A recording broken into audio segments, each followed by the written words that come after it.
नमस्कार, मी सौ ज्योती प्रकाश जावळे. विज्ञान भाग 1 प्रकरण नंबर 2 मूलद्रव्याचे आवर्ती वर्गीकरण या पाठातील आधुनिक आवर्त सारणीमध्ये गण व इलेक्ट्रॉन स्वरूपण. दुसरा मुद्दा आहे आवर्त व इलेक्ट्रॉन स्वरूपण.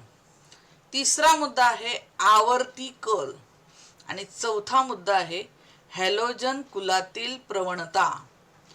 या 4 मुद्द्यांविषयी या व्हिडिओमध्ये आपण माहिती अभ्यासणार आहोत.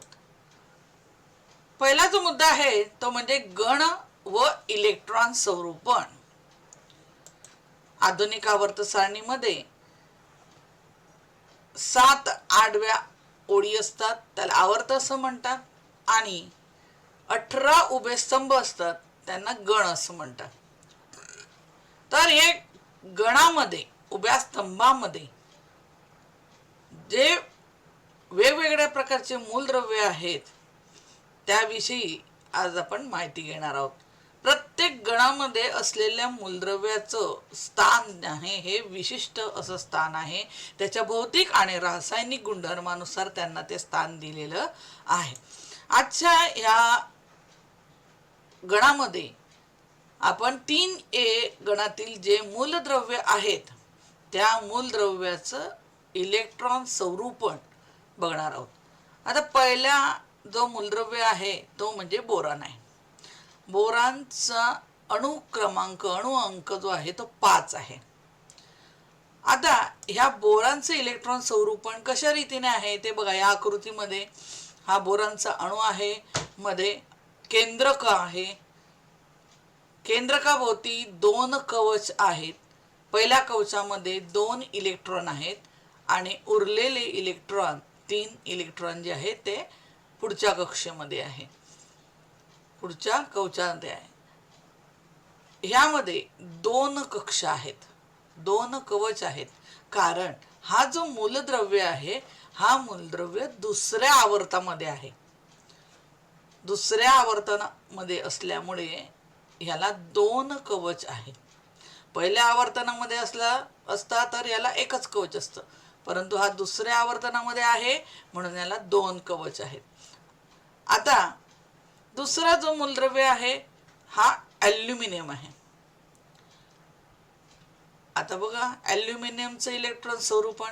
ह्यामध्ये ॲल्युमिनियम हा तिसऱ्या आवर्तनामध्ये आहे आणि त्यामुळे ह्याला 3 कवच आहे. पहिल्या कवचामध्ये 2 इलेक्ट्रॉन, दुसऱ्या कवचामध्ये 8 इलेक्ट्रॉन आणि तिसऱ्या कवचामध्ये 3 इलेक्ट्रॉन. बघा साम्य बघा. पहिल्या अणूमध्ये म्हणजे बोरानमध्ये सुद्धा जे शेवटची कक्ष आहे, शेवटचं जे कवच आहे, ह्या कवचामध्ये 3 इलेक्ट्रॉन आहेत आणि ॲल्युमिनियमच्या शेवटच्या कवचामध्ये सुद्धा 3 इलेक्ट्रॉन आहेत. आता पुढचा जो मूलद्रव्य आहे चौथ्या आवर्तनामधील पुढचा मूलद्रव्य आहे गॅलियम. तर ह्या गॅलियम मध्ये बघा 4 कवच आहेत. बघा 1, 2, 3 आणि 4, कारण तो चौथ्या आवर्तनामध्ये आहे. पहिल्या कवचामध्ये 2 इलेक्ट्रॉन, दुसऱ्या कवचामध्ये 8, तिसऱ्या कवचामध्ये 18 आणि शेवटच्या कवचामध्ये बघा किती इलेक्ट्रॉन आहे. बघा 1, 2, 3. आलं लक्षात. आता ह्या तीनही मूलद्रव्यांमध्ये साम्य कोणती गोष्ट आहे? एकच साम्य गोष्ट आहे, ती म्हणजे शेवटच्या कवचामध्ये असलेली इलेक्ट्रॉनची संख्या. तीनही मूलद्रव्यांमध्ये शेवटच्या कवचामध्ये फक्त 3 इलेक्ट्रॉन आहेत आणि हे 3ही इलेक्ट्रॉन ह्या गणाचं वैशिष्ट्य आहे. ह्या गणातील जे सर्व मूलद्रव्य आहे ह्या सर्व मूलद्रव्यातील शेवटच्या कवचामध्ये 3च इलेक्ट्रॉन तुम्हाला मिळते. मात्र एक आहे की जो मूलद्रव्य ज्या आवर्तनामध्ये असणार, समजा दुसऱ्या आवर्तनामध्ये असेल तर त्याला 2 कवच असतील, तिसऱ्या आवर्तनामध्ये असतील तर त्याला 3 कवच असतील, चौथ्या आवर्तनामध्ये असतील त्याला 4 कवच असतील, 5व्या आवर्तनामध्ये असतील त्याला 5 कवच असतील आणि 6व्या आवर्तनामध्ये असतील त्याला 6 कवच असतील. तर अशा प्रकारचे ही रचना अणु संरचना या ठिकाणी दिलेली आहे, इलेक्ट्रॉन स्वरूपण या ठिकाणी दिलेलं आहे. पुढचा जो स्तंभ आहे तो आहे शून्यगण. शून्यगण हा निष्क्रिय वायू मूलद्रव्यांचा गण आहे. ह्यांना राजवायू देखील म्हणतात. राजवायू का म्हणतात हे सुद्धा मी सांगितलं होतं की ते रासायनिक अभिक्रियेमध्ये भाग घेत नाही. मग आता ह्यातील पहिला जो मूलद्रव्य आहे तो म्हणजे हेलियम. आता हेलियमच्या इलेक्ट्रॉन स्वरूपण पाहिलं. आता हेलियम हा जो मूलद्रव्य आहे हा मूलद्रव्य पहिल्या आवर्तनामध्ये आहे, म्हणून ह्या हेलियमला एकच कवच आहे आणि हेलियमचा अणु अंक हा 2 आहे, म्हणून हेलियमच्या कवचामध्ये फक्त 2च इलेक्ट्रॉन आहेत. दुसरा जो मूलद्रव्य आहे तो म्हणजे निऑन. निऑन हा दुसऱ्या आवर्तनामध्ये आहे, त्यामुळे या निऑनला 2 कवच आहे. पहिल्या कवचामध्ये 2 इलेक्ट्रॉन आहे आणि दुसऱ्या कवचामध्ये 8 इलेक्ट्रॉन आहे. अशा प्रकारे 2 अधिक 8 बरोबर 10. निऑनची अणु अंक जो आहे हा 10 आहे आणि अशा रीतीने याचं इलेक्ट्रॉन स्वरूपण होत असतं. शेवटच्या कक्षेमध्ये 8 इलेक्ट्रॉन आहे, त्यामुळे हा रासायनिक अभिक्रियेमध्ये भाग घेत नाही. पुढचा जो मूलद्रव्य आहे तो म्हणजे ऑर्गॉन. बघा ऑर्गॉनचा अणुअंक आहे 18. ह्या ऑर्गॉनच्या मूलद्रव्य हा तिसऱ्या आवर्तनामध्ये आहे आणि तिसऱ्या आवर्तनामध्ये असल्यामुळे ह्याला 3 कक्ष आहे, 3 कवच आहे. पहिल्या कवचामध्ये 2 इलेक्ट्रॉन, दुसऱ्या कवचामध्ये 8 इलेक्ट्रॉन आणि शेवटच्या कवचामध्ये सुद्धा 8 इलेक्ट्रॉन. अशा प्रकारे हे 18 मूलद्रव्य या ठिकाणी आहे. बघा शेवटच्या कवचामध्ये 8 इलेक्ट्रॉन आलेले आहे. पुढचा जो मूलद्रव्य आहे तो म्हणजे क्रिप्टॉन. ह्या क्रिप्टॉन मध्ये बघा किती इलेक्ट्रॉन आहे बघूया. कक्षा किती आहे? 1 2 3 4 4 कक्षा आहे, कारण हा चौथ्या आवर्तनामध्ये आहे. पहिल्या कवचामध्ये 2, दुसऱ्या कवचात 8 आणि तिसऱ्या कवचामध्ये 18. 18 आणि 2 झाले 20. 20 आणि 8 28. 28 आणि शेवटच्या कवचामध्ये आहे 8. 28 आणि 8 हे झाले 36.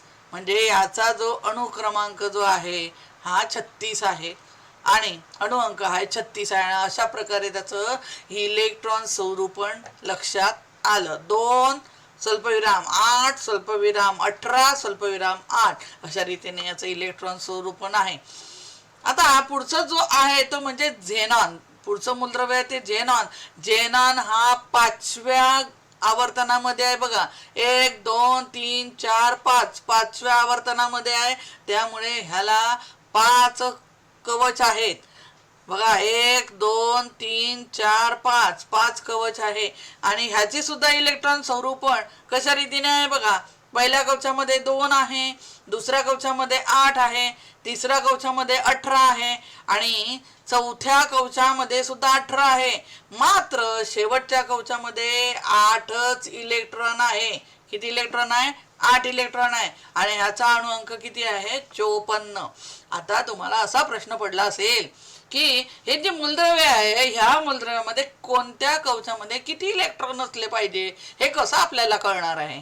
तर त्यासाठी सुद्धा एक सूत्र लिहिलेलं आहे आणि ते कसं ते आपण पुढच्या स्लाइड मध्ये बघूया. या स्लाइड मध्ये फक्त एवढंच लक्षात घ्या की प्रत्येक गणामध्ये शेवटच्या कवचामध्ये सारखे इलेक्ट्रॉन असतात. आता ह्या निष्क्रिय वायू मूलद्रव्याच्या गणामध्ये हे जे सगळे मूलद्रव्य आहेत त्या सगळ्या मूलद्रव्याच्या शेवटच्या कवचामध्ये फक्त 8 आणि 8च इलेक्ट्रॉन आहे. फक्त त्याला अपवाद काय आहे? हेलियम. कारण हेलियमचा अणु अंकच 2 आहे आणि म्हणून ज्या मूलद्रव्याच्या अणूच्या शेवटच्या कवचामध्ये द्विक किंवा अष्टक स्थिती पूर्ण असते ते मूलद्रव्य निष्क्रिय वायू मूलद्रव्य असतात. ते रासायनिक अभिक्रियेमध्ये भाग घेत नाही आणि म्हणून हेलियम सोडून हे बाकीचे जे सर्व मूलद्रव्य आहे या सर्व मूलद्रव्याच्या शेवटच्या कवचामध्ये फक्त 8 इलेक्ट्रॉन आहेत आणि फक्त हे सर्व या सर्व मूलद्रव्यांमध्ये साम्य आहे. त्याचप्रमाणे तिसरा ए ह्या गणामध्ये देखील शेवटच्या कवचामध्ये 3 इलेक्ट्रॉन आहे. हे सर्वांचं साम्य आहे. आता पुढच्या स्लाइड मध्ये बघूया. मुद्दा आहे आवर्त आणि इलेक्ट्रॉन स्वरूपण. जसं आपण गणामध्ये किती मूलद्रव्य कसे असतात, त्याच्यामध्ये किती कवच असतात, त्याप्रमाणे आवर्तनामध्ये सुद्धा इलेक्ट्रॉन स्वरूपण कशा रीतीने होते ते आपण आता ह्यामध्ये बघणार आहोत. आता तिसऱ्या आवर्तनाची आपण विचार करणार आहोत. तिसऱ्या आवर्तनामध्ये असलेले जे मूलद्रव्य आहेत त्यांचा विचार करणार आहोत. तर तिसऱ्या आवर्तनामध्ये आहे sodium, magnesium, aluminium, silicon, phosphorus, sulphur, chlorine आणि ऑर्गॉन. तर असे एकूण 3, 4, 5, 6, 7, 8 फक्त 8 मूलद्रव्य यामध्ये आहे. आणि 8 मूलद्रव्याचं इलेक्ट्रॉन स्वरूपण कशा रीतीने आहे ते आपण बघूया. आता पहिला मूलद्रव्य जो आहे तो सोडियम. तर ह्या सोडियमचं इलेक्ट्रॉन स्वरूपण कसं असलं पाहिजे. आता ह्या आवर्तनामध्ये जे जे मूलद्रव्य आहे त्या मूलद्रव्यांची जे इलेक्ट्रॉन स्वरूपण आहे प्रत्येकाचं वेगवेगळं आहे. आणि शेवटच्या कवचामध्ये असलेल्या इलेक्ट्रॉनची संख्या सुद्धा वेगवेगळी आहे. ती का वेगवेगळी आहे ते आपण आता लक्षात घेऊ. त्यामध्ये आवर्तन कोणतं आहे, तिसरं आवर्तन आहे. म्हणजे ह्या आवर्तनामधील सर्व मूलद्रव्याचे जे कवच आहेत ते कवच कसे असले पाहिजे, सारखे असले पाहिजे. बघा इथे दिलेले आहे त्यांच्यातील कवचांची संख्या मात्र एकसारखीच असते. कशी एकसारखी असते ते आता आपण या सगळ्या आकृत्यांवरून बघूया. सोडियमचा अणू आहे. सोडियमच्या अणूमध्ये बघा 3 कक्षा दाखवली. तिसऱ्या आवर्तनामध्ये आहे म्हणून 3 कक्षा आहेत, 3 कवच आहेत. 1, 2, 3 3 कवच आहेत. पहिल्या कवचामध्ये 2 इलेक्ट्रॉन, दुसऱ्या याच्यात 8 आणि तिसऱ्या याच्यात 1. बघा इलेक्ट्रॉन स्वरूपण असं लिहिलेलं आहे. पहिल्या कवचात किती 2, दुसऱ्या कवचात आहेत 8 आणि तिसऱ्या कवचामध्ये 1 आहे. अशा रीतीने इलेक्ट्रॉन स्वरूपण लिहिलं जातं. इलेक्ट्रॉन स्वरूपण नेहमी गोल कंसामध्येच लिहायचं असतं. दुसरा मूलद्रव्य आहे तो म्हणजे मॅग्नेशियम. मॅग्नेशियम मध्ये बघा 3 कवच आहेत, 1, 2, 3 आणि यामध्ये सुद्धा बघा 2, 8 आणि हे 2 आहे. शेवटच्या कवचामध्ये किती इलेक्ट्रॉन आहेत, 2. बघा सोडियम मध्ये 11 अणुअंक, मॅग्नेशियमचा अणुअंक 12. म्हणजे सोडियमच्या अणुअंकाच्या तिसऱ्या कवचात 1 इलेक्ट्रॉन, मॅग्नेशियमच्या तिसऱ्या कवचात 2 इलेक्ट्रॉन. आता बघूया पुढे कशा रीतीने. पुढचा मूलद्रव्य आहे ॲल्युमिनियम. ॲल्युमिनियम मध्ये मगाशीच आपण मगाच्या स्लाइड मध्ये बघितलं. ॲल्युमिनियमचं इलेक्ट्रॉन स्वरूपण पहिल्या कवचामध्ये 2, दुसऱ्या कवचामध्ये 8, तिसऱ्या कवचामध्ये 3. बघा 2 स्वल्पविराम 8 स्वल्पविराम 3. नेहमी इलेक्ट्रॉन स्वरूपण हे गोल कंसात लिहायचं. आता बघा एका इलेक्ट्रॉनची संख्या वाढलेली आहे म्हणजे 1 इलेक्ट्रॉन हा वाढलेला आहे. पुढचा जो मूलद्रव्य आहे तो म्हणजे सिलिकॉन. सिलिकॉन मध्ये बघा 3च कवच आहे. यामध्ये सुद्धा इलेक्ट्रॉन स्वरूपण कशा रीतीचं आहे. पहिल्या कवचामध्ये 2 आहे, दुसऱ्या कवचामध्ये 8 आहे आणि तिसऱ्या कवचामध्ये 4 आहे. आणि पुढचा जो आहे तो म्हणजे सल्फर. हे सल्फर मध्ये फॉस्फरस. फॉस्फरस मध्ये काय आहे बघा. फॉस्फरस मध्ये पहिल्या कवचामध्ये 2 इलेक्ट्रॉन, दुसऱ्या कवचामध्ये 8 इलेक्ट्रॉन आणि तिसऱ्या कवचामध्ये हे 2, 3, 4, 5 इलेक्ट्रॉन आहेत. 5 म्हणजे हा फॉस्फरस आहे. 15 अणुअंक किती आहे फॉस्फरसचा, 15. आता पुढचा जो आहे तो म्हणजे सल्फर. ह्या सल्फर मध्ये बघा ह्यामध्ये सुद्धा 3 कवच आहे. 1, 2, 3. पहिल्या कवचामध्ये 2 इलेक्ट्रॉन, दुसऱ्या कवचामध्ये 8 आणि तिसऱ्या कवचामध्ये किती आहे 6 इलेक्ट्रॉन. 2, 8, 6 अशा प्रकारे सल्फरची हे इलेक्ट्रॉन स्वरूपण आहे. या ठिकाणी या आकृतीमध्ये त्या प्रकारचं इलेक्ट्रॉन स्वरूपण आहे. पुढचा जो मूलद्रव्य आहे तो म्हणजे क्लोरीन. या क्लोरीन मध्ये बघा पहिल्या कवचामध्ये 2 इलेक्ट्रॉन, दुसऱ्या कवचामध्ये 8 इलेक्ट्रॉन आणि तिसऱ्या कवचामध्ये बघा 7 इलेक्ट्रॉन आहे. 1, 2, 3, 4, 5, 6, 7. म्हणजे शेवटच्या कवचामध्ये किती इलेक्ट्रॉन आले, 7. आणि आता शेवटचा मूलद्रव्य राहिला तो म्हणजे ऑर्गॉन. ह्या ऑर्गॉनच्या कवचामध्ये बघा 3 कवच आहेत. पहिल्या कवचामध्ये 2 इलेक्ट्रॉन, दुसऱ्या कवचामध्ये 8 इलेक्ट्रॉन आणि शेवटच्या कवचामध्ये सुद्धा 8 इलेक्ट्रॉन आहेत.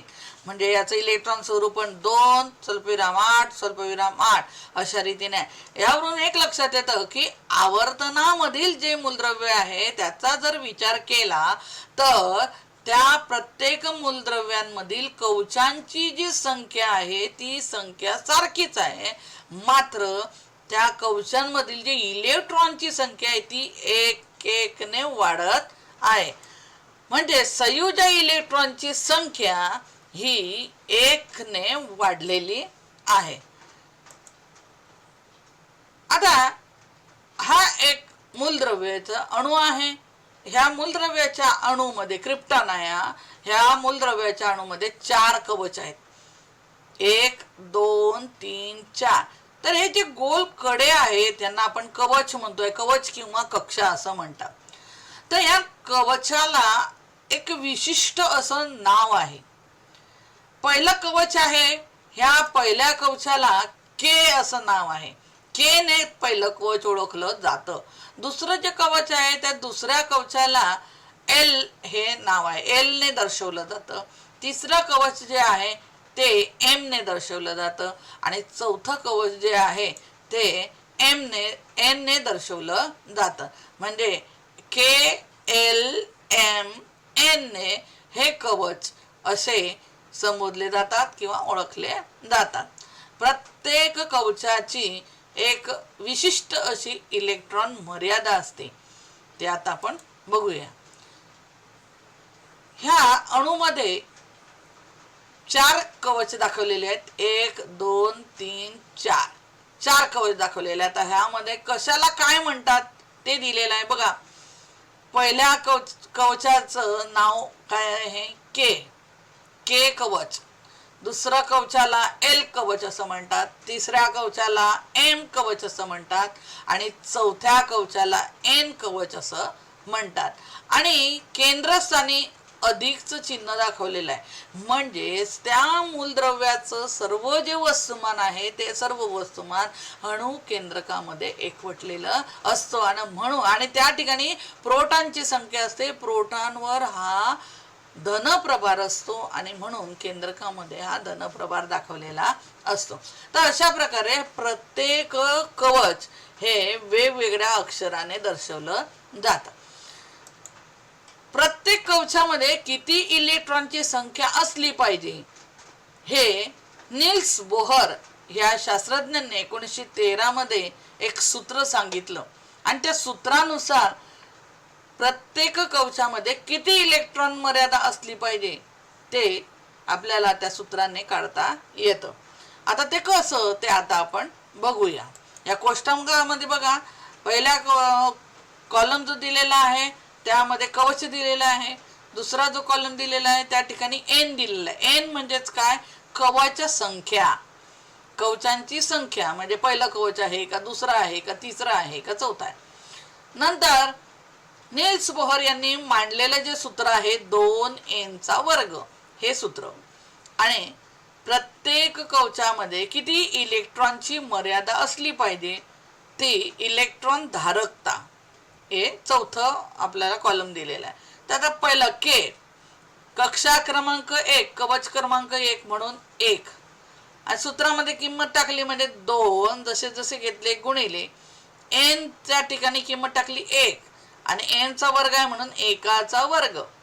मग बरोबर 2चे 2 जसे जसे गुणिले 1चा वर्ग 1 आणि उत्तर काय आलं मग 2 गुणिले 1 बे बे म्हणजे 2. म्हणजे पहिल्या कवचामध्ये के या कवचामध्ये फक्त 2 आणि 2च इलेक्ट्रॉन हे असले पाहिजे.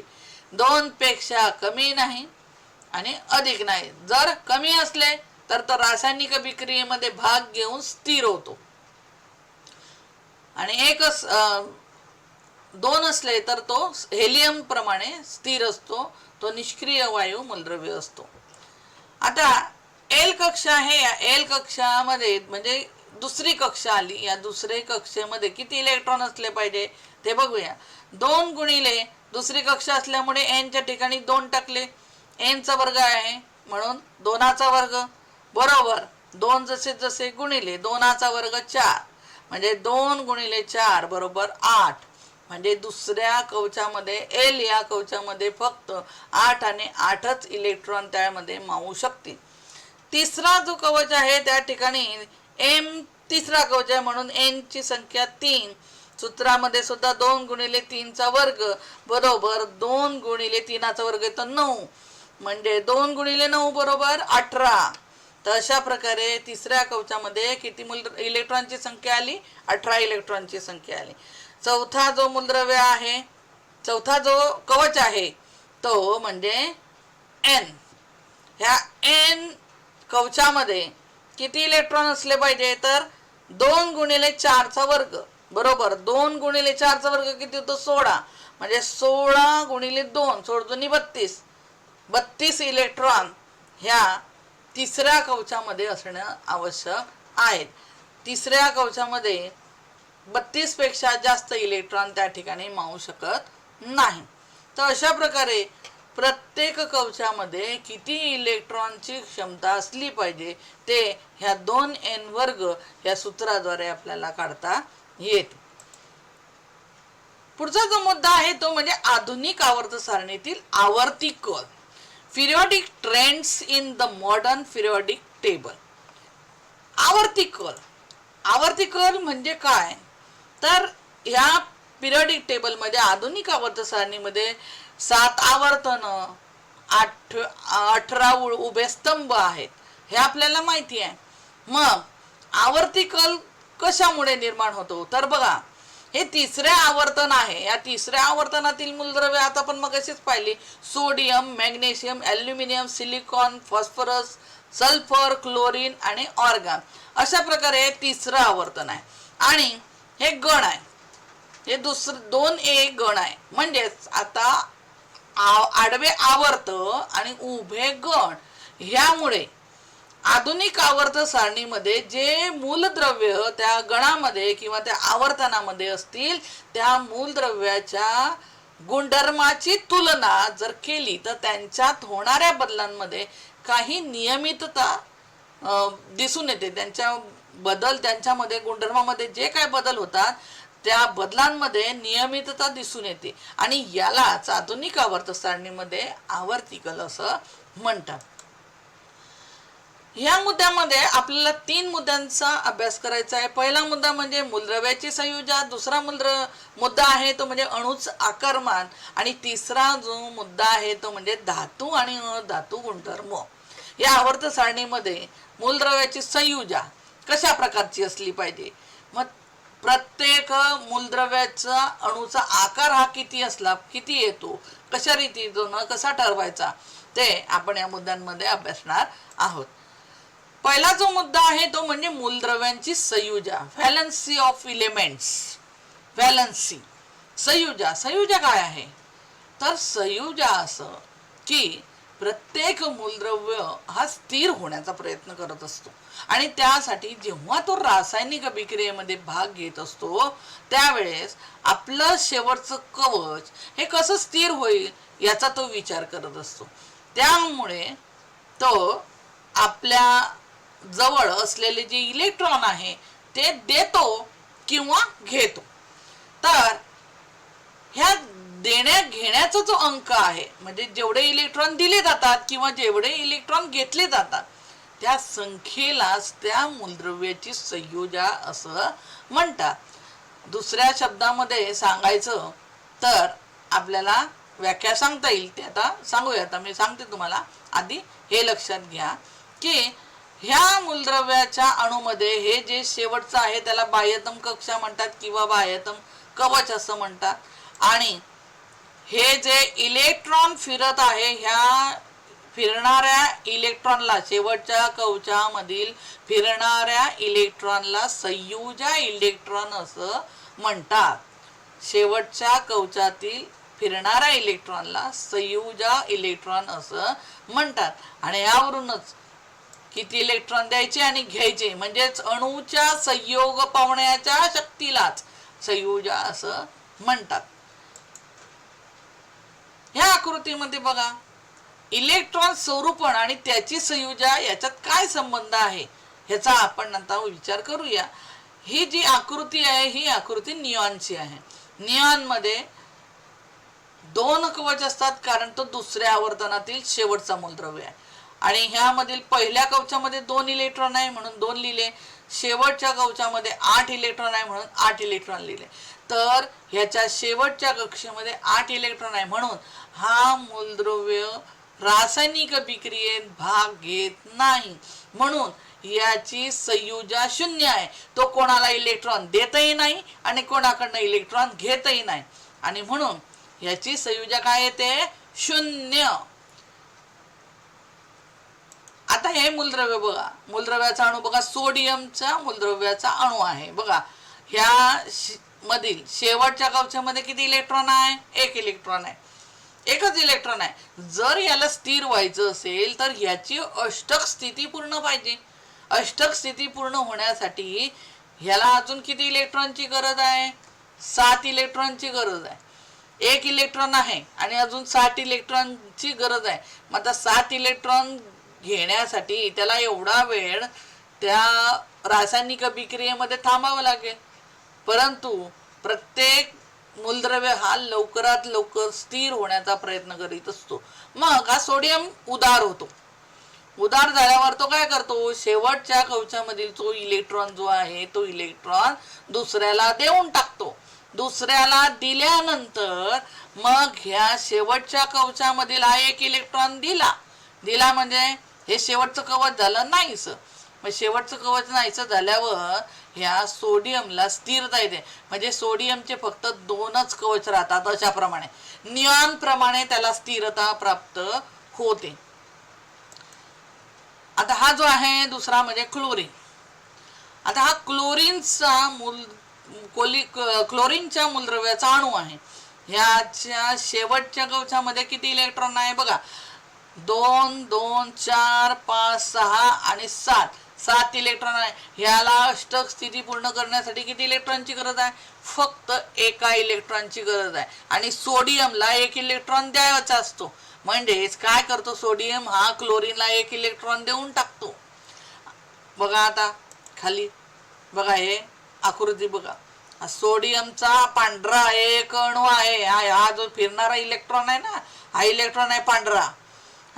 आणि क्लोरीनचे हे लाल रंगाचे हे जे 6 इलेक्ट्रॉन, हे 7 इलेक्ट्रॉन आहेत आणि त्यामध्ये हा पांढरा असा ऍड केला जातो. म्हणजे सोडियमचा हे अणू काय करतो? 1 इलेक्ट्रॉन देऊन टाकतो. 1 इलेक्ट्रॉन दिल्यानंतर सोडियमवर धन प्रभार येतो. बघा या गोलमध्ये धन प्रभार दाखवलाय, अधिकचं चिन्ह दाखवलं आहे. म्हणजे इलेक्ट्रॉन दिल्यामुळे सोडियमच्या डोक्यावर धन प्रभार निर्माण झाले. किती इलेक्ट्रॉन दिले? 1 इलेक्ट्रॉन दिले म्हणजे 1 अधिकचं चिन्ह. आता बघा क्लोरीनने किती इलेक्ट्रॉन घेतले?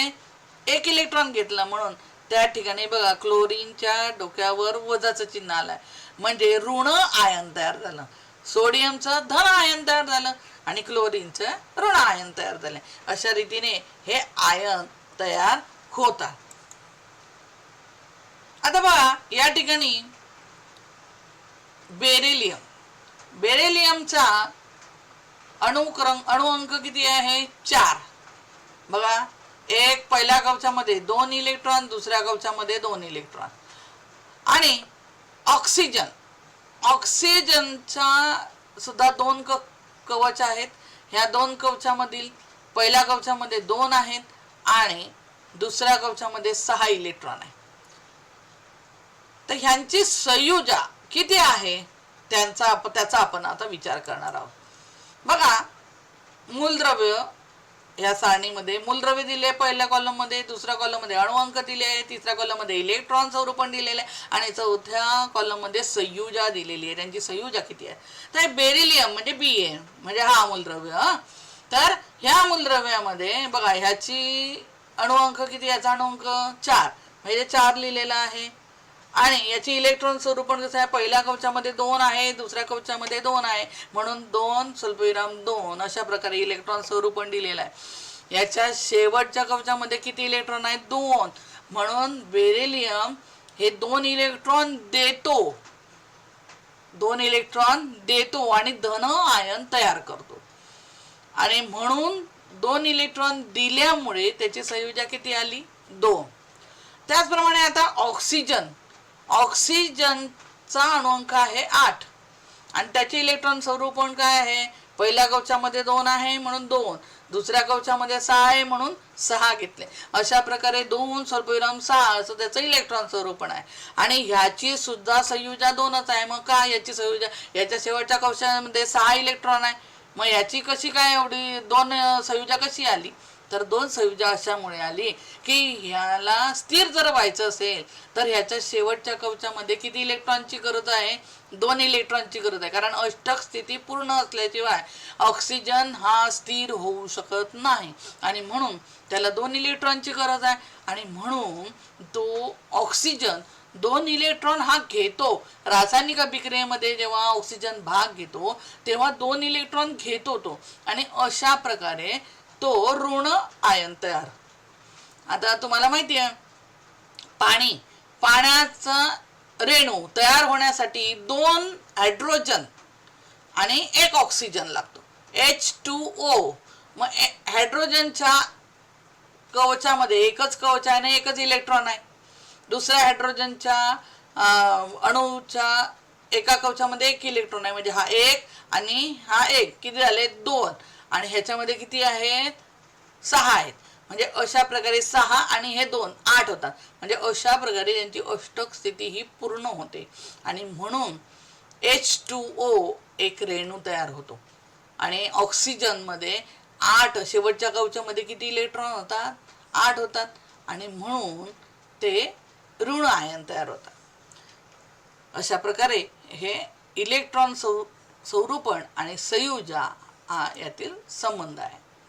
पुढचा जो मुद्दा आहे तो म्हणजे अणूचे आकारमान. आकारमान हे द्रव्याचे मूलभूत गुणधर्म आहेत. प्रत्येक वस्तूला आकारमान असते आणि प्रत्येक द्रव्य हा जागा व्यापतो, हे आपल्याला माहितीच आहे. आणि म्हणून ह्या आकृतीमध्ये बघा, ही आहे झेनॉनची आहे आणि ह्यामध्ये केंद्रकापासून तर हे किती कवच आहे बघा, 1 2 3 4 5 5 कवच आहे. तर ह्या केंद्रकापासूनची जी आडवी ही जेवढी रेष आहे ही त्याला काय म्हणतात, ह्या अणूची त्रिज्या असं म्हणतात. काय म्हणतात, अणूची त्रिज्या असं म्हणतात. आता अणुत्रिज्या व्यक्त करण्यासाठी नॅनोमीटरहूनही लहान असे पिकोमीटर कौसामध्ये पीएम हे एकक वापरले जाते. 1 पीएम बरोबर 10⁻⁻⁻m हे सूत्र आहे. अशा रीतीने अतिशय सूक्ष्म असं अणूची त्रिज्या असते. आता बघा, ह्या आवर्त सारणीमध्ये काही मूलद्रव्य दिलेले आहेत आणि एक विशिष्ट असा आकार तुम्हाला दिसत असेल. आता lithium Li 152, P 113, boron 88, carbon 77, nitrogen 75, oxygen 66, fluorine 58 अशा प्रकारचे बघा हे दिलेले आहे. हे जे काय आहे ह्याची अणुत्रिज्या आहे. आता बघा खाली लिथियम, सोडियम, पोटॅशियम, रुबिडियम हे अशा प्रकारचे मूलद्रव्य काय का खाली एक दिलेले आहे. त्याचे आकार बघा. आता लिथियमचा आकार बघा हा छोटा आहे, त्याच्यापेक्षा सोडियमचा हा मोठा वाटतो आहे, त्याच्यापेक्षा हा पोटॅशियमचा मोठा आहे आणि त्याच्यापेक्षाही रुबिडियमचा आणि खाली सीएसचा त्याच्यापेक्षाही मोठा आहे.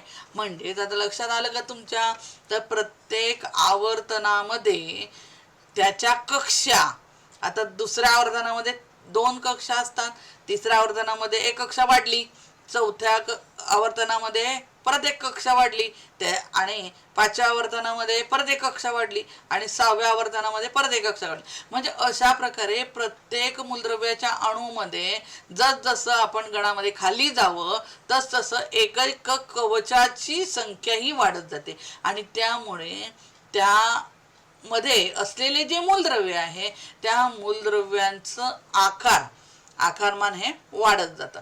आता जसं बघा आवर्तामध्ये, आता दुसरा आवर्त आहे, या दुसऱ्या आवर्तामध्ये बघा पहिला आहे लिथियम, दुसरा बेरिलियम, तिसरा boron, carbon, nitrogen, oxygen, fluorine. तर बघा आता हे कसं कसं, पहिला सर्वात मोठा आकार कसा दिसतो लिथियमचा, सर्वात लहान बेरिलियम, त्याच्या खाली जसं आपण खाली जावं जसं आपण उजवीकडे जावं, डाव्या बाजूकडून आपण जसं जसं उजवीकडे जावं तसं ह्या मूलद्रव्याच्या अणूचा आकार हा लहान लहान होत गेला. बघा प्रत्येक कवचामध्ये, बघा प्रत्येक आवर्तनामध्ये, बघा या आवर्तनामध्ये सुद्धा तसंच आहे. बघा सोडियम, मॅग्नेशियम, ॲल्युमिनियम लहान लहान होत गेलेले बघा आकार यांचे, पहिले मोठे मोठे दाखवले आहे, नंतर लहान लहान होत गेलेले. म्हणजे डावीकडून उजवीकडे जात असताना अणूचा आकारमान हे लहान लहान कमी कमी होत जातं. आलं लक्षात? आता या ठिकाणी आवर्त गण ह्यामध्ये असलेले जे मूलद्रव्य आहे त्या मूलद्रव्याचे इलेक्ट्रॉन स्वरूपणे दिलेले आहे. तर लक्षात घ्या, पहिल्या गणामध्ये अल्कधातूचे आहेत मूलद्रव्य, हायड्रोजन, लिथियम, सोडियम, पोटॅशियम अशा प्रकारचे हे मूलद्रव्य दिलेले आहेत. मगाशी मी तुम्हाला सांगितलं त्याचप्रमाणे ह्यामध्ये सुद्धा तसंच आहे. इतकंच की हे इलेक्ट्रॉन स्वरूपणाद्वारे तुम्हाला दाखवलं, ते तुम्हाला मी आकारावरून दाखवलं. ह्या ठिकाणी पहिल्या कवचामध्ये 1 इलेक्ट्रॉन आहे, पहिली एकच कवच आहे. दुसऱ्या मूलद्रव्यामध्ये 2 कवच आहे. तिसऱ्या आवर्तनातील मूलद्रव्याच्या अणूमध्ये हे 3 कवच आहे. पुढच्या याच्यात किती कवच आहे? 4 कवच आहे. प्रत्येक मूलद्रव्याच्या शेवटच्या कवचामध्ये फक्त 1 आणि एकच इलेक्ट्रॉन असेल. बघा 1 2 3, हे बघा इथे शेवटच्या याच्यात एकच आहे, इथे पण शेवटच्या याच्यात एकच आहे. शेवटच्या कवचामध्ये एकच इलेक्ट्रॉन आहे, आणि इथे सुद्धा शेवटच्या कवचामध्ये एकच इलेक्ट्रॉन आहे. म्हणजे एका गणात असलेल्या सर्व मूलद्रव्यांची संयोजा ही समान असते, कारण त्याच्या शेवटच्या कवचामध्ये सारखेच संयोजा इलेक्ट्रॉन असतात. तर आता बघा आवर्तनाची आपण विचार करूया. आवर्तनामध्ये विचार करत असताना बघा पहिल्या कवचामध्ये 1 इलेक्ट्रॉनने सुरुवात झालेली आहे, आणि शेवटी जसं जावं तसं त्याच्यामध्ये इलेक्ट्रॉनची संख्या ही वाढत जाते. जसं इलेक्ट्रॉनची संख्या वाढत जाते तसं केंद्रक आणि संयोजा इलेक्ट्रॉन ह्यामधील विद्युत स्थितिक आकर्षण हे जास्तीत जास्त वाढत जातं, आणि म्हणून डावीकडून उजवीकडे जात असताना मूलद्रव्याच्या अणूचा आकार हा लहान लहान होत जातो. तर बघा हे जे मी काय सांगितलं तुम्हाला तेच ओळींमध्ये इथे दिलेलं आहे की एका आवर्तामध्ये डावीकडून उजवीकडे जाताना अणुअंक 1 एकाने वाढत जातो. म्हणजेच केंद्रकावरील जो धनप्रभार आहे तो धनप्रभार 1 एकाने हा वाढत जातो. मात्र त्याप्रमाणे भर पडलेला इलेक्ट्रॉन हा असलेल्या बाह्यतम कवचामध्ये जमा होत आहे. बरोबर आहे, जमा होतोय. बघा या ठिकाणी 1 आहे, ह्याच्यामध्ये दुसऱ्या ह्याच्यामध्ये 1 इलेक्ट्रॉन जमा झाला, परत तिसऱ्या मूलद्रव्याच्या कवचामध्ये 3रा इलेक्ट्रॉन जमा झाला, इथे 4था इलेक्ट्रॉन जमा झाला, इथे 5वा, इथे 6वा, 7वा आणि 8वा अशा प्रकारचे हे इलेक्ट्रॉन हे जमा होत जातात. वाढीव केंद्रकीय धनप्रभारामुळे इलेक्ट्रॉन केंद्रकाकडे अधिक प्रमाणामध्ये ओढले जातात. म्हणजे त्याच्यामध्ये विद्युत स्थितिक आकर्षण निर्माण होतं, आणि त्यामुळे अणूचे आकारमान हे कमी कमी होत जाते. हे मी तुम्हाला आधीच सांगितलं, ते फक्त ओळीमध्ये. आता या गणामध्ये बघा, गणामध्ये देखील तसंच आहे. गणामध्ये मी सांगितलं तुम्हाला की प्रत्येक मूलद्रव्याची कवचाची संख्या वाढत जाते. जसं खाली जावं तसं कवचांची संख्या वाढत जाते. मात्र शेवटच्या कवचामध्ये असलेला जो इलेक्ट्रॉन आहे तो इलेक्ट्रॉन संयुजा इलेक्ट्रॉन मात्र सारखा असतो. बघा इथे दिलेलं आहे, गणात खाली जाताना नवीन कवचाची भर पडत जाते, त्यामुळे बाह्यतम इलेक्ट्रॉन व अणुकेंद्रक यांच्यातील अंतर हे वाढत जाते आणि याचा परिणाम म्हणजे केंद्रकावरील प्रभार वाढतो, पण अणूचे आकारमान मात्र वाढत जाते. त्याचे आकारमान हे वाढत जाते, त्याच्यातील आकर्षण हे कमी होत जाते, विद्युत स्थितिक आकर्षण हे कमी होत जाते.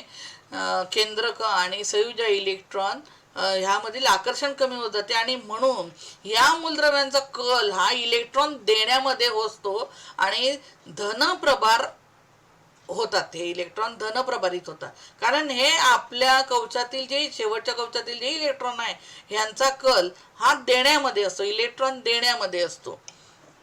धातू गुण असतो, त्याच्यामध्ये धातू गुण असतो. आता धातू आणि अधातू गुणधर्म, metallic and non metallic character कशा रीतीने आहेत त्याचा आपण विचार करूया. आवर्त सारणीमध्ये ह्या ठिकाणी तुम्हाला एक नागमोडी रेषा दिसते बघा, ही या ठिकाणी अशी नागमोडी रेषा दिसते. त्या नागमोडी रेषेच्या इकडच्या बाजूचे म्हणजे डाव्या बाजूकडचे जे आहेत ते काय आहेत, धातू आहेत, आणि उजव्या बाजूकडचे जे आहेत ते अधातू आहेत. बघा, धातुरूप मूलद्रव्य, डाव्या बाजूकडचे जे सर्व आहेत त्यांना धातुरूप मूलद्रव्य असं म्हणतात. तुम्हाला मागच्या व्हिडिओमध्ये मी सांगितलं होतं की पहिल्या स्तंभामध्ये, पहिल्या गणामध्ये जे धातू आहे ते अल्कधर्मी धातू आहेत. दुसऱ्या 2A ह्या स्तंभामध्ये, ह्या गणामध्ये अल्कधातू मृदा धातू आहेत सर्व, आणि हे मधले जे आहेत 1B पासून तर 8B पर्यंत हे जे आहेत हे सर्व संक्रामक मूलद्रव्य आहेत. आणि या ठिकाणी हे जे सर्व आहे 3A ह्या स्तंभातील काही मूलद्रव्य या ठिकाणी इथून सर्व जे आहे ते सगळे अधातुरूप मूलद्रव्य आहेत. आणि हे मधले नागमोडी जी रेषा आहे या नागमोडी रेषेच्या आजूबाजूला जे असलेले मूलद्रव्य आहेत ते सर्व धातू सदृश्य मूलद्रव्य आहे. बोरॉन, सिलिकॉन, जर्मेनियम, आर्सेनिक, नंतर SbT, PO80 हे जे सर्व मूलद्रव्य आहेत हे धातू सदृश्य मूलद्रव्य आहेत. तर अशा प्रकारे ह्या आवर्त सारणीमध्ये ह्या मूलद्रव्यांना स्थान दिलेलं आहे. आता बघा, हे एक प्रकारचं रासायनिक अभिक्रिया कशा रीतीने होते ते या ठिकाणी दाखवले आहे. मग असेच दाखवलं की धन आयन धातू आणि अधातूमध्ये महत्वाचं काय आहे, तर धातूचे जे मूलद्रव्य आहे ते धातूचे मूलद्रव्य आपल्याजवळचे इलेक्ट्रॉन देतात आणि धन आयन निर्माण होतात, आणि अधातूचे जे मूलद्रव्याचे अणू आहेत ते इलेक्ट्रॉन घेतात आणि ऋण आयन तयार होतात. तर तीच अभिक्रिया या ठिकाणी मी दाखवलेली आहे. बघा, या ठिकाणी सोडियमचा अणू दाखवलेला आहे. सोडियमच्या अणूच्या शेवटच्या कक्षेमध्ये 1 इलेक्ट्रॉन आहे, आणि आता हा क्लोरीन आहे, क्लोरीनच्या याच्यात 7 इलेक्ट्रॉन आहे. आता हा इलेक्ट्रॉन इथे उडी मारली बघा, इथे आला, म्हणजेच आपल्याला काय मिळालेलं आहे बघा, पुढे दिलेला आहे तर बाण दिलेलं आहे पुढे, आणि धन आहे बघा, Na अधिकचं चिन्ह दिलं आहे आणि निऑनची स्थिती त्याला प्राप्त झालेली आहे, आणि क्लोरीनला ऋण आयन तयार झालेलं आहे. आणि या ऋण आयन तयार झालेलं असल्यामुळे त्याच्यामध्ये शेवटच्या कक्षेत जर आपण पाहिलं तर शेवटच्या कक्षेमध्ये 8 इलेक्ट्रॉन हे आलेले असतात, आणि 1 इलेक्ट्रॉन घेऊन हा 1 इलेक्ट्रॉन घेतो आणि ऋण आयन तो तयार होतो. तर अशा प्रकारे ही रासायनिक अभिक्रिया होत राहते. याला आयनिक बंध असं म्हणतात. याला काय म्हणतात, आयनिक बंध असं म्हणतात. हे मागच्या इत्तेमध्ये तुम्ही शिकलेले आहात. तर बघा, धातूमध्ये असणारी संयुजा इलेक्ट्रॉनची संख्या ही कमी असते. कमी म्हणजे 1 ते 3च्या दरम्यान. 1 ते 3 म्हणजे शेवटच्या कवचामध्ये जर 1 ते 3 पर्यंत इलेक्ट्रॉन असतील तर ते मूलद्रव्य काय करतात, मूलद्रव्याचे अणू ते इलेक्ट्रॉन देऊन टाकतात आणि धनप्रभारित आयन तयार होतात. ह्या संयोजक इलेक्ट्रॉनांवर प्रयुक्त होणारा परिणामी केंद्रकीय प्रभार सुद्धा हा कमी असतो. या दोन्ही घटकांचा एकत्रित परिणाम म्हणून धातूमध्ये संयोजक इलेक्ट्रॉन गमावून स्थायू राजवायू स्वरूपण असलेला धन आयन बनण्याची प्रवृत्ती असते आणि मूलद्रव्याची ही प्रवृत्ती अथवा विद्युत घनता म्हणजेच त्या मूलद्रव्याचा धातू गुणधर्म आहे. आता या ठिकाणी सांगितलेलं आहे इलेक्ट्रॉन गमावून स्थायू राजवायू स्वरूपण. आता इथे तुम्हाला मी स्पष्ट दाखवलेलं आहे की ह्या ठिकाणी इलेक्ट्रॉन दिल्यानंतर बाण इथे येतो, बाण आल्यानंतर इथे सोडियमचा अणू आहे, अधिकचं चिन्ह झालं, त्याच्यात 2च कक्ष आहे बघा, 1 2 आणि 3 4 5 हे जवळजवळ 10 मूलद्रव्य आहेत आणि निऑनचं इलेक्ट्रॉन स्वरूपण म्हणजे 2 स्वल्पविराम 8 आणि अशा प्रकारे जे राजवायू, निऑन हा राजवायू आहे आणि राजवायू असलेल्या मूलद्रव्याप्रमाणे सोडियमला स्तरीय प्राप्त झालेला आहे आणि तो धन आयन तयार झालेला आहे आणि यालाच त्या मूलद्रव्याचा धातू गुणधर्म असं म्हणतात. आता या ठिकाणी कोणत्याही अणूतील सर्व इलेक्ट्रॉन हे त्याच्यावर धनप्रभारी केंद्रकांमुळे प्रयुक्त होणाऱ्या आकर्षण बलामुळे अणूमध्ये धरून ठेवले जातात. प्रत्येक अणूमध्ये असलेले, प्रत्येक कवचामध्ये असलेले जे हे इलेक्ट्रॉन आहे, हे इलेक्ट्रॉन त्यांच्यावर असलेला, त्यांच्या केंद्रकामध्ये असलेला जो धनप्रभार आहे, ह्या धनप्रभारित केंद्रकामुळे त्यांच्यामध्ये एक प्रकारची अशी विद्युतस्थितिक आकर्षण असतं आणि या आकर्षण बलामुळे ते इलेक्ट्रॉन त्या अणूमध्ये धरून ठेवले जातात. पुढचा मुद्दा आहे संयोजक कवचातील इलेक्ट्रॉन व अणुकेंद्रक यांच्या दरम्यान आतील कवचांमधील इलेक्ट्रॉन असतात. म्हणजे आता बघा, हा केंद्रकाच्या बाहेर हे 2 इलेक्ट्रॉन, नंतर हे 8 इलेक्ट्रॉन, तर हे इलेक्ट्रॉन सुद्धा असतात. परंतु केंद्रक आणि शेवटच्या कवचातील इलेक्ट्रॉन ह्यांचा विद्युतस्थितिक आकर्षण हे कितपत प्रबळ आहे हे त्याच्या देण्या घेण्यावरून आपल्या लक्षात येतो. तिसरा मुद्दा आहे त्यामुळे संयोजक इलेक्ट्रॉनांवर आकर्षण प्रयुक्त करणारा परिणामी केंद्रकीय प्रभार मूळच्याच केंद्रकीय प्रभारापेक्षा थोडा कमी झालेला असतो. केव्हा कमी झालेला असतो, जेव्हा आता बघा हा सोडियमचा केंद्रक आहे आणि हा शेवटच्या कवचाचा इलेक्ट्रॉन आहे, तर ह्या इलेक्ट्रॉनवरचा जो प्रभार आहे, केंद्रकाचा प्रभार, तो कमी होतो. जेव्हा तो कमी होतो तेव्हाच तो इलेक्ट्रॉन हा त्या कवचातून निघून जातो, पुढच्या म्हणजे तो दुसऱ्याला देऊन टाकतो. तर अशा प्रकारे हा प्रभार थोडासा कमी होतो. आता या ठिकाणी बघा सोडियमचा अणू कसं धनायन तयार झालेला आहे हे या ठिकाणी दाखवलेलं आहे बघा. तेच आहे सगळं. 2 पहिल्या कवचात 2, दुसऱ्या कवचामध्ये 8 आणि तिसऱ्या कवचात 1. मग तो 1 इलेक्ट्रॉन देऊन टाकतो आणि त्याप्रमाणे असं कवसामध्ये त्याच्या डोक्यावर अधिकचं चिन्ह तयार होतं, म्हणजे सोडियमचा धन आयन हा तयार झालेला आहे. त्याचप्रमाणे आता बघा क्लोरीन काय करतो, हा जो दिलेला अणू आहे हा अणू तो घेऊन टाकतो. बघा इथे 2 2 4 5 6 आणि 1 7 आहे आणि इथे बघा 2 2 4 5 6 7 8 म्हणजे 8 अष्टक स्थिती तो तयार करतो. म्हणजे आर्गॉन हा निष्क्रिय वायू मूलद्रव्याचा याच्या शेजारचा मूलद्रव्य आहे, क्लोरीनच्या शेजारचा, आणि आर्गॉनचं स्थिरत्व त्याने प्राप्त करून घेतलं. तिन्ही कक्षा संतृप्त झाल्या त्याच्या आणि तेव्हा तो स्थिर झाला. इथे बघा इलेक्ट्रॉन स्वरूपण दिलेलं आहे, 2 स्वल्पविराम 8 स्वल्पविराम 8 आणि कवसाच्या वर वजाचं चिन्ह दिलं. 1 इलेक्ट्रॉन घेतला म्हणून वर 1 वजाचं चिन्ह आहे. समजा 2 इलेक्ट्रॉन जर इथे दिले गेले असते तर इथे 2 अधिकच्या फुल्या झाल्या असत्या. 3 दिले गेले असते तर इथे 3 फुल्या झाल्या असत्या. म्हणजे आणि इथे 2 इलेक्ट्रॉन जर घेतले गेले असते तर इथे कवसाच्या वरती 2 चिन्ह झाले असते वजाचे आणि 3 इलेक्ट्रॉन जर घेतले गेले असते तर 3 वजाचे चिन्ह झाले असते. अशा प्रकारे याचं इलेक्ट्रॉन स्वरूपणे असतं. तर हेच शब्दामध्ये कोणत्याही अणूतील सर्वच इलेक्ट्रॉन हे त्याच्यावर धनप्रभारी केंद्रकामुळे प्रयुक्त होणाऱ्या आकर्षण बलामुळे अणूमध्ये धरून ठेवले जातात.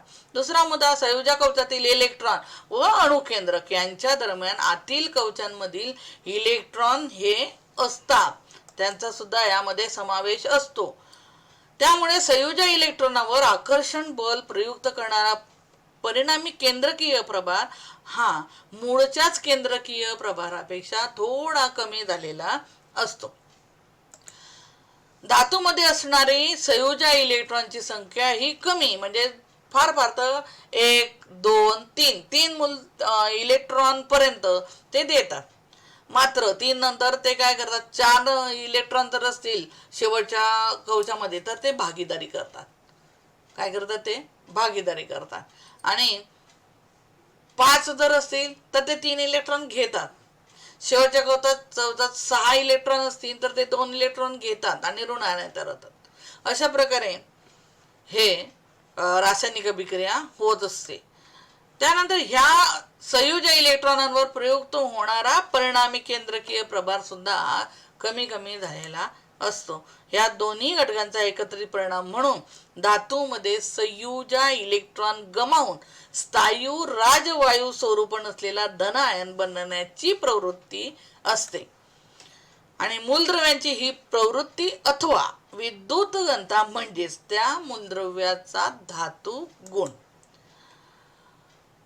या ठिकाणी हे एक आवर्त सारणी दाखवलेली आहे. हा आवर्त सारणीमध्ये गणानुसार धातू गुण आणि अधातू गुण कसे कमी होतात ना कसे जास्त होतात ते या ठिकाणी दाखवलेलं आहे. आवर्तन आडवे असतात. आवर्तनामध्ये बघा, कमी होत जाणारी अणुत्रिज्या म्हणजे पहिल्या मूलद्रव्याची जी अणुत्रिज्या आहे त्यानंतर हळूहळू अणुत्रिज्या ही कमी कमी होत जाते. नंतर दुसरा मुद्दा, वाढत जाणारी विद्युत ऋणता व धातू गुणधर्म. म्हणजेच या ठिकाणी धातूचे जे गुणधर्म आहे हे धातूचे गुणधर्म कमी कमी होत जातात. डावीकडनं उजवीकडे कमी कमी कडे होत जातात. मात्र अधातूचे जे गुणधर्म आहे ते गुणधर्म हे थोडे थोडे वाढत जातात. थोडे थोडे वाढत जातात. नंतर तिसरा जो मुद्दा आहे, कमी होत जाणारी विद्युत घनता व धातू गुणधर्म. ह्यामध्ये मूलद्रव्याच्या अणूमध्ये असले केंद्रक आणि त्याचे संयोजक इलेक्ट्रॉन यामध्ये असलेलं विद्युत आकर्षण हे कमी कमी होत जातं आणि त्यामुळे त्यातील जो धातू गुणधर्म आहे तो सुद्धा कमी कमी होत जातो. आणि हे गण खाली आहे गण, ही ज्या गणामध्ये वाढत जाणारी अणुत्रिज्या म्हणजे जसं खाली जावं तसं अणुत्रिज्या ही वाढत जाते. म्हणजे कक्षांची संख्या ही वाढत गेली की त्याची अणुत्रिज्या ही वाढत जाते. नंतर कमी होत जाणारी विद्युत ऋणता व अधातू गुणधर्म म्हणजे खाली जसं जात असतात तसं अधातू गुणधर्म हे वाढत जातात. वाढत जाणारी विद्युत घनता व धातू गुणधर्म जसं मूलद्रव्य जसं खाली खाली जातात त्याप्रमाणे त्याचे धातू गुणधर्म हे वाढत जातात. अधातू गुणधर्म हे कमी कमी होत जातात. आता पुढच्या मध्ये पहिला आहे, एका गणात वरून खाली जाताना नव्या कवचाची भर पडून केंद्रक व संयोजक इलेक्ट्रॉन यांच्यातील अंतर हे वाढत जाते. हेच मी सांगितलं तुम्हाला, ते शब्दामध्ये आहे. दुसरा आहे, त्यामुळे परिणामी केंद्रकीय प्रभार कमी होऊन संयोजक इलेक्ट्रॉन मधील आकर्षण बल हे कमी कमी होत जाते. तिसरा आहे, त्यामुळे संयोजक इलेक्ट्रॉन गमावण्याची अणूची जी प्रवृत्ती आहे ती वाढत जाते. तसेच संयोजक इलेक्ट्रॉन गमावल्यानंतर उपांत्य कवच हे बाह्यतम कवच ठरते. हे उपांत्य कवच पूर्ण अष्टक असल्यामुळे तयार झालेल्या धनाला विशेष असं स्थैर्य प्राप्त होतं. त्याला राजवायूची स्थिती ही प्राप्त होते, तो स्थिर होतो. चौथा आहे, त्यामुळे इलेक्ट्रॉन गमावण्याची अणूची प्रवृत्ती जी आहे ती आणखी जास्त वाढत जाते. आणि पुढचा आहे, संयोजक इलेक्ट्रॉन गमावण्याची अणूची प्रवृत्ती म्हणजेच धातूचा गुणधर्म. आणि त्यामुळे गणात वरून खाली जाताना मूलद्रव्याचा धातू गुणधर्म हा वाढण्याचा कल दिसून येतो. ह्यालाच धातू गुणधर्म म्हणजे आवर्ती गुणधर्म दिसून येतो, आवर्ती कल दिसून येतो. आता आवर्तनामध्ये काय काय बदल होतात ते दिलेलं आहे. एका आवर्तात डावीकडून उजवीकडे जाताना बाह्यतन कवच हे तेच राहते, मात्र केंद्र कवच धनप्रभार वाढत गेल्यामुळे व अणुत्रिज्या कमी होत गेल्यामुळे प्रयुक्त होणारा परिणामी केंद्रकीय प्रभार सुद्धा हा हळूहळू वाढत जातो. त्यामुळे संयोजक इलेक्ट्रॉन गमावण्याची अणूची प्रवृत्ती जी आहे ती कमी कमी होत जाते. म्हणजेच आवर्तामध्ये डावीकडून उजवीकडे जाताना मूलद्रव्याचे धातू गुणधर्म हे कमी कमी होत जातात आणि अधातू गुणधर्म हे वाढत वाढत जातात. तर अशा प्रकारे हा मुद्दा इथे संपला. आणि पुढचा जो मुद्दा आहे तो म्हणजे हॅलोजन कुलातील प्रवणता. आता हॅलोजन गट, हॅलोजन गटामध्ये कोणकोणते मूलद्रव्ये येतात, तर हॅलोजन गटामध्ये फ्लोरीन, क्लोरीन, ब्रोमीन, आयोडीन अशा प्रकारची मूलद्रव्ये येतात. आणि ह्या सर्व मूलद्रव्यांच्या शेवटच्या कवचामध्ये 7 इलेक्ट्रॉन असतात. सर्वांचे सर्वसाधारण रेणुसूत्र X2 असे आहे. म्हणजेच याचं फ्लोरीनचं काय येणार F2, क्लोरीनचं काय येणार Cl2, ब्रोमीनचं काय येणार Br2, आयोडीनचं काय येणार I2, याचं काय येणार At2, TS2 अशा प्रकारचे ह्याचे रेणुसूत्र येतील. बघा दिले गणात वरून खाली जाताना त्यांच्यामध्ये भौतिक स्थितीत प्रवणता ही दिसून येते. फ्लोरीन F2 आणि क्लोरीन Cl2 हे वायू आहेत. त्यानंतर ब्रोमीन हा द्रव आहे, तर आयोडीन हा स्थायू आहे. आता या सर्व मुद्द्यावर आधारित स्वाध्याय हा दिलेला आहे. या स्वाध्यायामध्ये पहिला प्रश्न असा आहे की एका मूलद्रव्याचे इलेक्ट्रॉन स्वरूपण 2, 8, 2 असे आहे. यावरून खालील प्रश्नांची उत्तरे द्या. पहिला प्रश्न यातला या मूलद्रव्याचा अणुअंक किती? अगदी सोपा आहे. अशा प्रकारचे प्रश्न आले ना तर याच्यात काही घाबरून जाण्याची गरज नाही, अतिशय सोपं. आता ह्या ठिकाणी किती संख्या दिलेली आहे बघा 1, 2, 3. म्हणजे याचा अर्थ हे मूलद्रव्य तिसऱ्या आवर्तनातील असलं पाहिजे. कारण 3 कक्षा आल्या ना बघा, पहिली कक्षा, दुसरी कक्षा आणि तिसरी कक्षा. म्हणजे 3 कक्षा आल्या म्हणजे 3 कवच आले KLM. मग आता पहिल्या K कवचामध्ये किती इलेक्ट्रॉन आहेत 2, दुसऱ्या L कवचात किती इलेक्ट्रॉन आले 8 आणि पुढच्या तिसऱ्या कवचामध्ये किती इलेक्ट्रॉन आले 2. म्हणजे असे कोण किती झाले 2 + 8 झाले 10 आणि +2 किती झाले 12. म्हणजे ह्या मूलद्रव्याचा अणुअंक किती आला 12. सर्वांची बेरीज करायची. पुढचा जो प्रश्न आहे ह्या मूलद्रव्याचा गण कोणता? गण कोणता? ह्या मूलद्रव्याचा गणामध्ये शेवटच्या कवचामध्ये किती इलेक्ट्रॉन आहे 2. आणि 2 इलेक्ट्रॉन शेवटच्या कवचामध्ये आहे. म्हणजे याचाच अर्थ असा की हा दुसऱ्या गणामध्ये, दुसरा A गणामधला मूलद्रव्य आहे. हे मूलद्रव्य कोणत्या आवर्तात आहे? कक्षा किती आल्या 1, 2, 3 म्हणजे तिसऱ्या आवर्तात आहे. या मूलद्रव्याचे रासायनिक गुणधर्म खालीलपैकी कोणत्या मूलद्रव्यासारखे असतील? आता बघा गौसात अणुअंक दिलेले आहेत. आता बघा N 7 आहे. मग 7चं इलेक्ट्रॉन स्वरूपण जर आपण केलं तर पहिल्या कवचामध्ये 2 इलेक्ट्रॉन आले, उरले किती 7 मधनं 2 गेले, किती उरले 5. मग 5 हे शेवटच्या कवचामध्ये येतील. पण इथे शेवटच्या कवचात किती इलेक्ट्रॉन आले आहेत 2. म्हणजे ह्या मूलद्रव्याचा अणू ह्या गटामध्ये बसत नाही. मग दुसरा बेरिलियम अणू अंक किती आहे त्याचा 4 आहे. आणि त्याच्यामध्ये पहिल्या कवचामध्ये 2 इलेक्ट्रॉन येतील आणि दुसऱ्या कवचामध्ये किती इलेक्ट्रॉन येतील 2 इलेक्ट्रॉन येईल बरोबर. म्हणजे शेवटच्या कवचामध्ये आपल्याला किती इलेक्ट्रॉन पाहिजे 2 पाहिजे. आणि म्हणून बेरिलियम 4 हा त्या मूलद्रव्यासारखा असेल. रासायनिक गुणधर्म, या मूलद्रव्याचे रासायनिक गुणधर्म ह्या बेरिलियम 4 ह्या मूलद्रव्यासारखे असतील. त्यानंतर दुसरा प्रश्न आहे गणामध्ये वरून खाली जाताना अणु त्रिज्या वाढत जाते. ते सांगितलं तुम्हाला, गणामध्ये जसं खाली जावत तसं कवचांची संख्या ही वाढत जाते. कवच दुसऱ्या आवर्तनात असेल 2 कवच, तिसऱ्या आवर्तनात असेल 3 कवच, चौथ्या आवर्तनात असेल 4 कवच. अशा प्रकारे कवचांची संख्या ही वाढत जाते आणि त्यामुळे अणूचा आकारमान वाढत होतो आणि परिणामी त्याची त्रिज्या ही वाढत जाते. तिसरा प्रश्न जो आहे तो तिसरा प्रश्न असा आहे, एकाच गणामध्ये मूलद्रव्यांची संयुजा समान असते. ते पण मी सांगितलं तुम्हाला की प्रत्येक मूलद्रव्याच्या शेवटच्या कक्षेमध्ये सारखे इलेक्ट्रॉन, एका गणामध्ये सारखेच इलेक्ट्रॉन असतात. कवच जरी बदलत गेले तरी शेवटच्या कवचामधील संयुज इलेक्ट्रॉनची संख्या मात्र सारखी असते. चौथा प्रश्न जो आहे तो म्हणजे तिसऱ्या कवचाची इलेक्ट्रॉन धारकता 18 असूनही तिसऱ्या आवर्तामध्ये फक्त 8 मूलद्रव्ये आहेत. याचं कारण असं, तिसऱ्या कवचाची, आता तिसऱ्या आवर्तनामध्ये जे मूलद्रव्य आहे ते मूलद्रव्यांची अणुअंक बघा, सोडियम, मॅग्नेशियम, ॲल्युमिनियम हे जे आहेत ऑर्गॉन पर्यंत, तर ऑर्गॉनचे जे अणुअंक आहे तो 18 आहे आणि त्याचं इलेक्ट्रॉन स्वरूपणाचा जर विचार केला तर 2, 8, 8, 18 येतच नाहीत आणि म्हणून तिसऱ्या याच्यामध्ये 18 येणार नाही.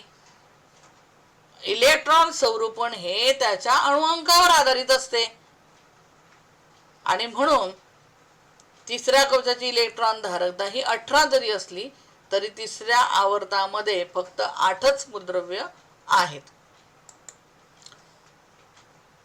धन्यवाद.